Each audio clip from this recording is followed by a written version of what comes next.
2 सितंबर को 11:50 पर Satish Dhawan space centre से जो आदित्य L1 है उसको लॉन्च करा जाएगा। तो देखो जो हमारा सूर्य है ना, तो उसके कई सारे नाम है, उसी में से एक नाम है आदित्य, तो इसलिए इसका नाम आदित्य रखा गया क्योंकि ये जाकर सन को स्टडी करेगा। तो लेकिन देखो उससे पहले क्या हुआ चीजें, पहले तो खैर ये लॉन्च होगा PSLV एक्सेल में लॉन्च होगा। इसके अंदर 7 इंस्ट्रूमेंट है।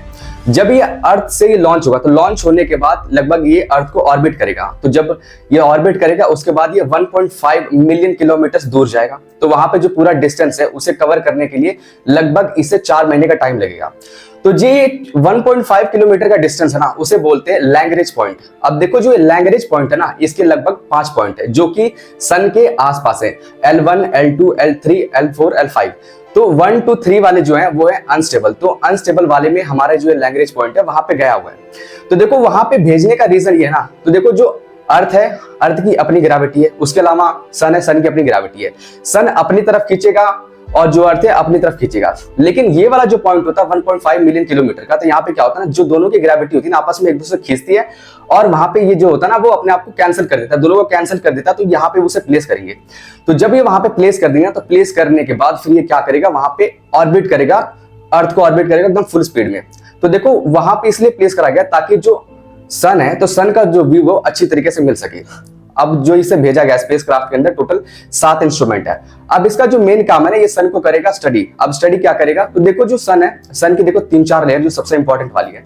तो जो सबसे ऊपर है ना उसे बोलते हैं कोरोना। अब देखो जो कोरोना वाली लेयर है ना, लगभग इसका जो टेम्परेचर है 5,500 डिग्री सेल्सियस है। लेकिन देखो ये एक मिस्ट्री की टाइप की है, क्योंकि ना लोगों को ये पता नहीं कि देखो इसका जो बाहर की जो लेयर इतनी ज्यादा गर्म है, लेकिन इसकी जो अंदर की लेयर है जबकि उतनी ज्यादा गर्म नहीं है। उसके अलावा जो दूसरी लेयर है उसे बोलते हैं फोटोस्फेयर। फोटोस्फेयर एक तरह से उसका वो सरफेस है। जब हम अर्थ से जो सन को देखते हैं ना, तो सन का जो चीजें दिखाई देती है ना वो एक तरह से सरफेस ही होता है। उसके बीच में आता है फोटोस्फेयर। अब जो फोटोस्फेयर होता है उसमें देखो एक तरह से प्लाज्मा होता है। तो जब ये मून बहुत ही ज्यादा गर्म हो जाता है, तो गर्म होने की वजह से इसके जो चार्ज पार्टिकल्स होते हैं जिसे प्लाज्मा बोलते हैं ना, तो सन से ये बहुत ज्यादा दूर भागने लगते हैं। मतलब इतनी ज्यादा इनकी स्पीड होती है ना कि जो सन की जो अपनी ग्रेविटी होती है वो भी उसे रोक नहीं पाती है। तो उसे क्या बोलते हैं, सोलर विंड बोलते हैं। अभी जो सोलर विंड होती है ना, तो अर्थ पे इसका बहुत ज्यादा इंपैक्ट होता है। जो सैटेलाइट होते हैं या कोई जो नेटवर्क होता है, हमारा जो वेदर होता है, तो वेदर ये सारी चीजों को क्या करता है, काफी ज्यादा इंपैक्ट करता है। तो इसी चीज को स्टडी करने के लिए हमें वहां पे भेजा गया कि सोलर विंड ऐसा क्या होता है कि मतलब जिसकी वजह से सारा इतना इंपैक्ट होता है। तो अर्थ को भी स्टडी करेगा, उसके अलावा जो और भी प्लैनेट है ना, तो उसके ऊपर क्या इंपैक्ट होता है उसको भी ये स्टडी करेगा।